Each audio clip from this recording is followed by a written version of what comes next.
खेड़े साहब, good morning. स्वागत है आपका, बहुत बहुत धन्यवाद समय देने के लिए। बताएं सर, बाजार का हाल, डायरेक्शन, आउटलुक। अब तो युद्ध भी खत्म होने के संकेत आ गए हैं, ट्रेड डील, टैरिफ वॉर वगैरह भी सब निपटने की कोशिश में है। क्या लगता है, बाजार मजबूती बनाए रखेंगे या फिर से गिर जाएंगे? क्या व्यू बन रहा है आपका? देखिए, जहां तक बात खबरों की है, खबरों का काम है खट्टा मीठा। खट्टा मीठा ही माहौल रहता है खबरों का। एक साथ जब बहुत ज्यादा मिठास आ जाती, यूक्रेन में भी झंझट मिट गया, इंडिया पाकिस्तान में मिट गया, ट्रंप ने भी वॉलेटाइल बातें करना कम कर दी। आपके कलीग को मैं भी सुन रहा था, बहुत सटीक शब्दों में उन्होंने ट्रंप के नेचर को डिस्क्राइब किया। वॉलेटाइल व्यक्तित्व है, मर्क्यूरियल टेम्परामेंट है, बिल्कुल मार्शियन पर्सोना है। थोड़े थोड़े दिन में उत्पात मचाए बिना रह नहीं पाएंगे, मेरे को लगता है उनकी प्रकृति है। शायद उनका हरियाणा से कनेक्शन, हमारे गांव से, हमारे टाइप के वो। तो उन बातों को ध्यान में रखते हुए खबरों के फ्लो पे मैं कोई बहुत आशा आशा नहीं रखता हूं। जब एक साथ अच्छी खबरें आ चुकी है तो खट्टी खबरों का वापस आना शुरू हुआ। पॉइंट नंबर 2, अगर मैं चार्ट पे लौटूं, डैक्स ने कल रात को सेल सिग्नल दे दिया। चाइना और यूएसए को 90 दिन के लिए एक दूसरे की शांति करने की इच्छा हो गई, तब भी चाइना की इंडेक्स अपने रेजिस्टेंस को क्रॉस नहीं कर पाई। निक्केई ने आज सवेरे सेल सिग्नल दे दिया, जो इठला रही है दो इंडिसेस, नैस्डैक और एसएनपी, जहां उनमें भी सेल सिग्नल आएंगे। एक बार वापस तगड़ा करेक्शन बन सकता है। और अब मैं इनको जोड़ू अगर हमारी निफ्टी और बैंक निफ्टी से, तो 23,980 के नीचे निफ्टी चल पड़े। पीसीआर अगर चार्ट दिखा पा रहे हैं, चार्ट से ही बात करते हैं। क्या चार्ट आ गई स्क्रीन पर? हाँ देखो, आ रही है, आ गई। तो 23,980 का ये जो सपोर्ट लेवल है, दो बार यहां से हम घूमे हैं। एक बार यहां आके कुछ हल्का रिबाउंड दे, अंतोगत्वा जब 23,980 तोड़ देगा, तब हम समझेंगे कि एक मजबूत टॉप बन गया है। और ये जो लास्ट बॉटम बना था 7 अप्रैल को, अनिल जी, 21,846 का, जिसमें बहुत सारे स्टॉक्स इस गैप डाउन में जो खुल करके चार्ट्स बिगड़ गई थी मार्केट की, बिल्कुल तो बिगड़ी हुई चार्ट्स के ऊपर में बहुत स्ट्रॉन्ग व्यू लेना समझदारी नहीं है। तो जितनी भी जो चार्ट्स की अहमियत बच पाई है इस बैड कैंडल के बावजूद, तो एक बार लगता है कि इंडेक्स को तो इस लेवल के लो के नीचे का लो छिपेगा, उसके बाद वो 32,000 वाली तेजी शुरू होगी।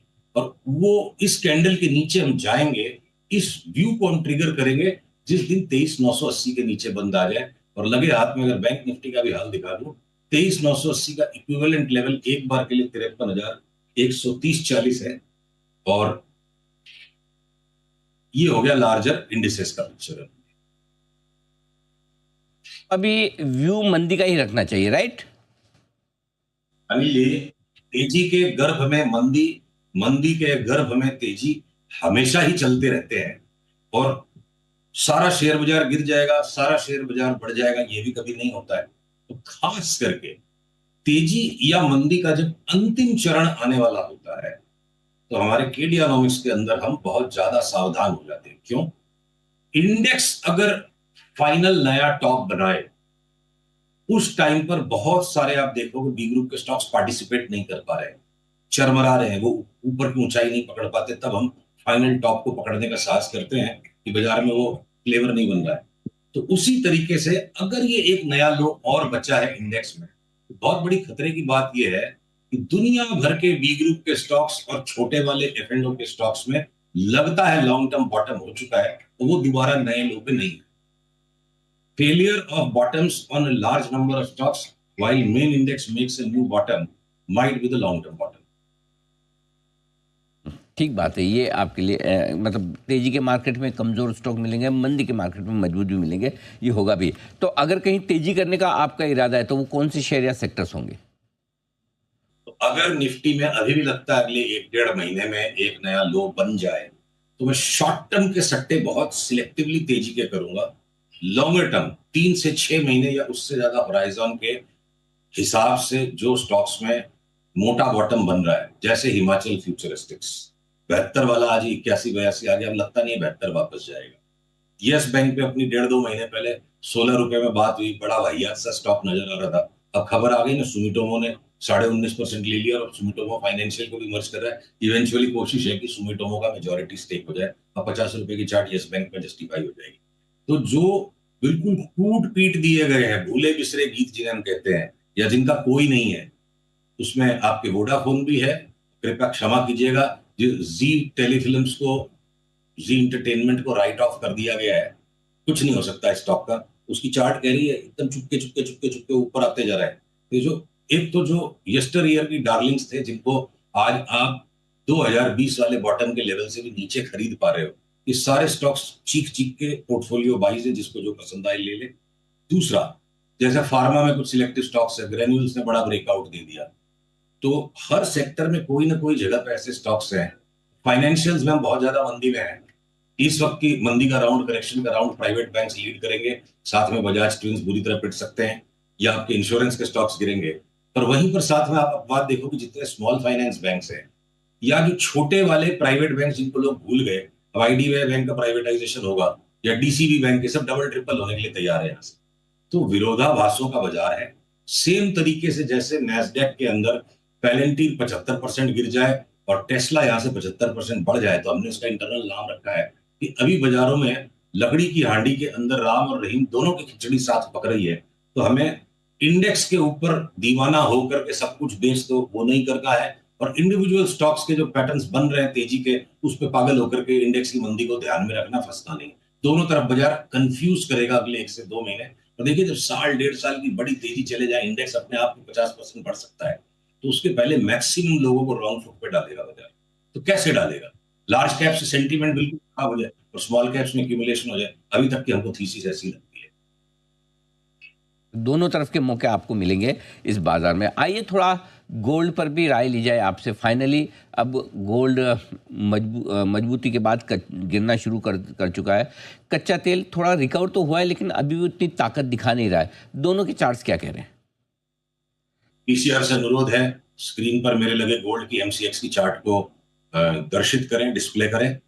तो देखिए, गोल्ड के अंदर में एक जो ये लोअर टॉप बना हाईएस्ट प्राइस के बाद, अभी भी हम इस ट्रेंड लाइन के नीचे नहीं गए हैं।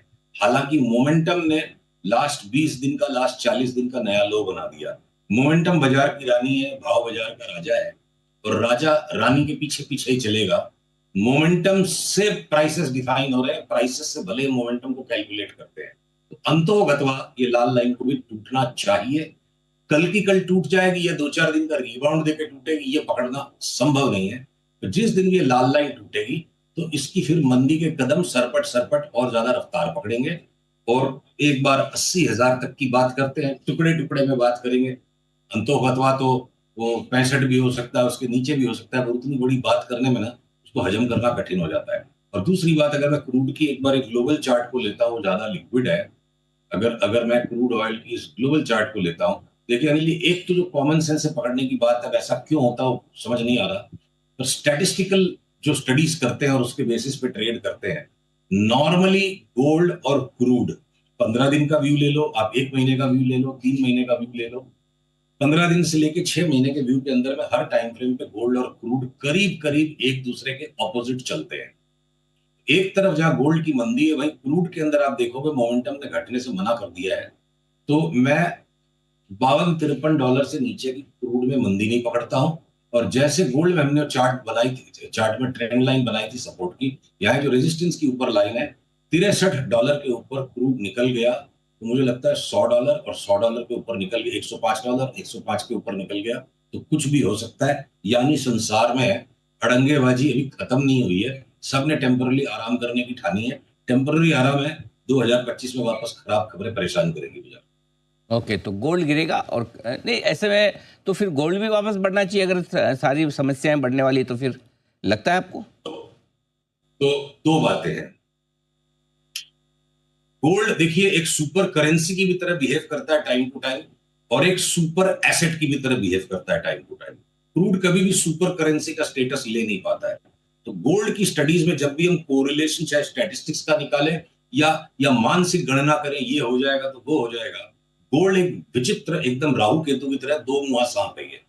इसलिए अगर गोल्ड में वो सुपर करेंसी का स्टेटस नहीं आता है, डॉलर को उसकी औकात वापस डिस्कवर करने मिल जाती है, और डॉलर इंडेक्स जो बहुत ज्यादा पीट दिया गया है और जिसमें नीचे से बॉटम बन के ऊपर निकलने के संकेत आने लग गए हैं, तो बढ़ते डॉलर के दौरान अगर रिस्क ऑफ आती है, तो गोल्ड भी एक एसेट की तौर पे बिहेव करके रिस्क ऑफ हो सकता है। तो गोल्ड के कोरिलेशंस बड़े कॉम्प्लिकेटेड है। गोल्ड के अंदर चित भी मेरी पट भी मेरी है, इसलिए गोल्ड में सिर्फ चार्ट पे ध्यान देने वाला जीत में रहेगा। ज्यादा दिमाग लगाने से गोल्ड परेशान कर देता है। के लिए राय सभी एसेट क्लास, बाजार और सारे स्टॉक्स और सेक्टर्स पर जो सुशील जी को पसंद आते हैं। धन्यवाद सर, हमें समय देने के लिए और विस्तार